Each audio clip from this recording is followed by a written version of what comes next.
We're going to tackle the beast that is Zodiac Academy. Yeah?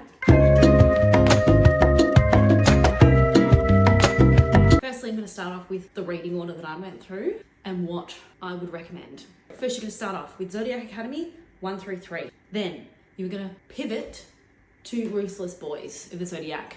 I'm going to read all of them, all 5. Then you pivot back to the main Zodiac Academy plot and read the whole way through. After that, if you still want more, go down into the Caged Wolf series, just straight through. I will explain to you why in a moment. Start off with the overall vibe. A bully romance.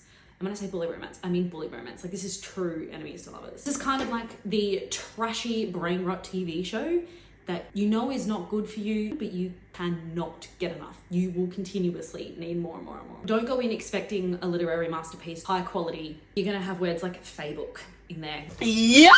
You're gonna have some cringy terms and some cringy moments. But it's so cringy that you love it. I don't care!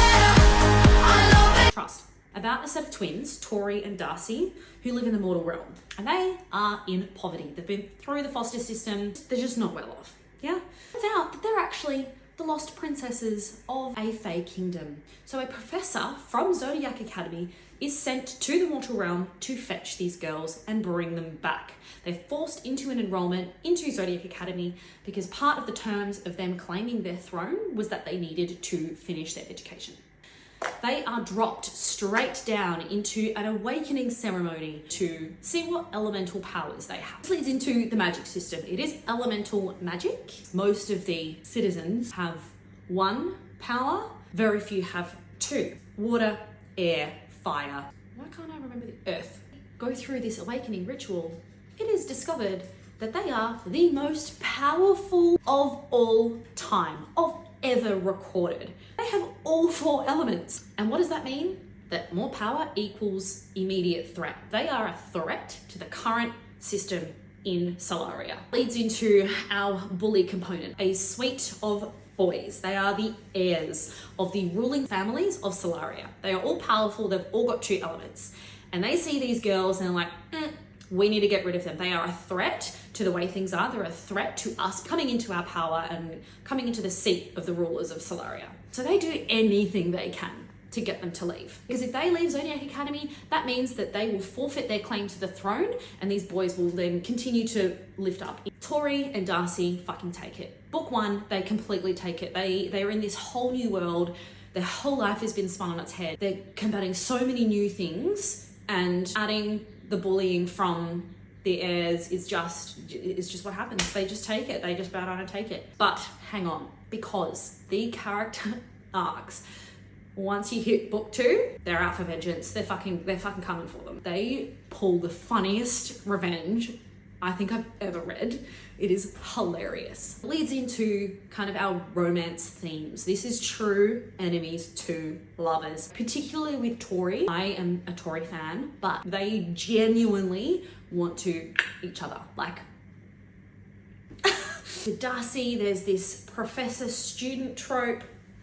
It's great. Ruthless Boys, which is where you pivot after Zodiac Academy 3, it is set 5 years pre-Zodiac Academy. And the reason I want you to step over there is once you've read through Zodiac Academy, there are spoilers in the rest. Don't have as much impact. So if you are wanting to read the entire world, stop at ZA3, pivot over to Ruthless Boys. Reverse harem story, and those ones are getting hot in here. So personally found it a little bit hard to get through Ruthless Boys, but it paid off when I went back to Zodiac Academy because knowing what happened in Ruthless Boys and then following that story was great. I loved it. Let's kick on with the tropes. So we have fucking everything in this. Not only do we have like every type of being, we've got vampires, wolves, dragons, fae, demons, you've got everything. True enemies to lovers. We've got a student professor, villain of all villains. We've got fated mates. We've got refusal of following fate and free will. We've got kidnapping, we've got torture, looking for a one-stop shop.